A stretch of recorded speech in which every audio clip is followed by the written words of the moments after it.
안녕하세요. 맨디쌤의 심리학 이야기의 맨디쌤입니다. 혹시 이번 연애도 불안과 집착, 걱정과 의심, 그걸 넘어서 분노를 또 느끼고 계신가요? 이번 영상에서는 자존감이 낮은 사람이 보이는 대표적인 연애 패턴 4가지에 대해서 이야기해 보도록 하겠습니다. 여러분들은 이에 얼마나 해당되는지 알아보세요. 첫 번째 패턴은 연락이 되지 않을 때 큰 불안을 느끼는 겁니다. 이든 연락을 잘 하고 있다가도 카톡 텀이 조금 길어지거나 늘 하던 연락이 오지 않는다거나 하면 큰 불안을 느낍니다. 그 불안을 느끼는 이유는 상대가 혹시 다른 이성에게 눈을 돌리지 않을까라는 의심을 하기 때문이기도 하고, 혹시 대화하다가 재미가 없거나 정이 떨어져서는 아닐까라는 불안도 있기 때문입니다. 특히나 싸움이 일어난 이후, 갈등이 일어난 이후에 연락 텀이 길어지게 되면 이 불안은 극도로 커지게 되는데요. 상대가 이 갈등으로 인해서 떠날지도 모른다는 불안을 키우기 때문입니다. 사실 생각해보면 상대방은 그냥 일이 있거나 뭔가 바쁜 일이 생겼을 수도 있는데 약간 지식의 저주 같은 거죠. 나는 그 상황을 모르고 내가 지금 느끼는 경험밖에 없으니까 나에 대한 애정이 식었다 말고는 해석이 잘 안 되는 겁니다. 만약에 여기에 더해서 이전 연인이 실제로 바람을 폈다거나 사이가 멀어진 경험이 있다면 그것이 상처로 남아서 이 연락에 대한 불안이 더 커질 수 있습니다. 두 번째 패턴은 있는 그대로의 내가 아닌 좋은 사람의 역할에만 매진합니다. 스스로가 가치가 있고 매력이 있다고 보지 못하는 사람들은 상대방에게 잘하거나 잘 맞춰주는 방향으로 행동을 하게 됩니다. 그렇게 착하게 굴면 상대방이 좋아하고 사랑을 잃지 않을 거라는 생각이 들기 때문이죠. 이건 왠지 확실히 좋은 선택지인 것처럼 보입니다. 어쨌든 착한 일을 하고 상대방을 맞춰줬는데 상대방이 싫어할 리는 없으니까요. 그런데 이게 문제가 뭐냐면 상대방이 나를 존중하지 않는 행위까지 용인하게 된다는 겁니다. 그래서 만나기 전에는 괜찮았는데 만나면서 오히려 멘탈이 안 좋아지기도 하죠. 상대방은 나를 호구처럼 보면서 불합리한 요구들을 할 수가 있습니다. 금전적인 요구가 될 수도 있고 성적인 요구가 될 수도 있고 시간과 에너지를 다 쓰게 만드는 경우들도 있습니다. 처음에는 고맙다고 얘기하지만 시간이 지날수록 그냥 그걸 당연하게 여기기까지 하죠. 주변에서는 왜 그 사람 만나냐, 그냥 헤어져라, 이런 평가를 듣기도 하지만 이 사람에게는 존중받지 못한 연애를 하는 게 사랑을 완전히 잃는 것보다는 낫다고 생각해서 이 행위를 반복하게 됩니다. 그러면서 점점 피폐해져 가는 거죠. 세 번째 패턴은 갈등을 회피하거나 속마음을 숨기는 겁니다. 늘 상대방에 맞춰주고 자신의 감정을 숨기고 참는 사람들의 경우에는 갈등을 어떻게든 피하려고 합니다. 상대와 싸우게 되면 상대가 날 싫어하거나 떠날 수 있다는 생각이 들기 때문이죠. 이렇게 솔직한 모습을 보여주지 못하는 것이 반복되면 결국 그것이 쌓여서 폭발하거나 내면으로 터지게 됩니다. 이 내면으로 터지게 되면 우울해지는 거고, 밖으로 터지게 되면 극도의 분노나 잠수, 어떤 나쁜 표현들로 표현되는 거죠. 상대는 갑자기 내가 화를 내니까 당황하게 되고 거리를 두게 되는데, 이렇게 화를 내고 나서는 자존감이 낮은 사람들은 또 그걸 후회를 하게 됩니다. 더 참을 걸, 왜 내가 참지 못했을까, 더 숨기고 맞춰주고 상대방을 이해했어야 됐는데, 이렇게 하면서 후회를 하는 거죠. 마지막 네 번째 패턴은 앞서의 내용과 연결돼서 항상 헤어짐의 원인은 자기에게만 있다고 생각을 합니다. 사실 헤어짐에는 서로의 크고 작은 책임이 영향을 미치게 되어 있는데, 자존감이 낮은 사람은 오로지 자신의 문제가 있어서 헤어졌다고 생각을 합니다. 내가 매력이 부족해서, 상대방을 더 배려하지 못해서, 맞춰주지 못해서 이런 일이 일어났다라고 생각을 하는 거죠. 그로 인해 자책을 하게 되고 자신에 대한 가치를 더 낮게 인식하게 됩니다. 그래서 새로운 사람을 만나도 또 똑같이 맞춰주다가 불행한 연애를 하고 헤어지는 패턴을 반복하는 거죠. 혹은 이런 모든 과정이 너무 힘들고 불편하니까 그냥 연애를 시작하지 않으려 하기도 합니다. 지금까지 말씀드린 모습들은 모두 자기 자신을 가치 있게 여기지 못하면서 일어난 일들입니다. 자신이 충분히 가치 있다고 여긴다면 연락이 설사 중간에 끊겨도 그냥 일이 바쁘겠지, 가치 있는 나를 갑자기 싫어하거나 나에 대한 애정이 식었을 거라 생각하지 않기 때문이죠. 그리고 이미 충분히 괜찮은 사람이라는 인식이 있기 때문에 더 착하거나 좋은 사람이 되려고 노력하지 않습니다. 그냥 있는 그대로의 나를 보여줄 뿐이죠. 근데 이때 있는 그대로의 나를 보여주는 게 더 매력이 있어서 상대방과 더 오래 연애를 할 수 있습니다. 그리고 갈등을 피한다기보다는 솔직하게 자신의 서운함이나 힘든 점에 대해서 이야기하고 풀려고 할 거고요. 끝으로 헤어지고 나서 자책만 하기보다는 반성할 점을 찾고 더 자기와 잘 맞는 사람을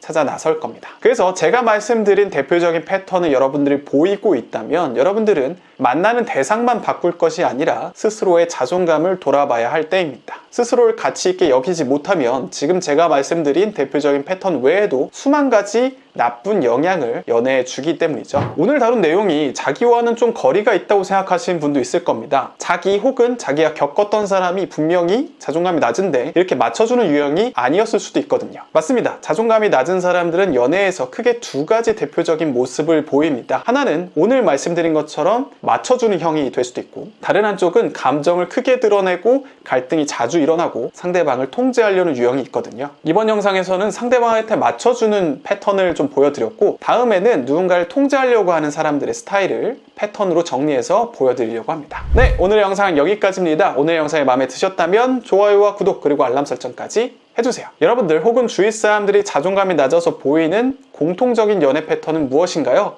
댓글로 남겨주시면 제가 답글 달아드리도록 하겠습니다. 그럼 안녕!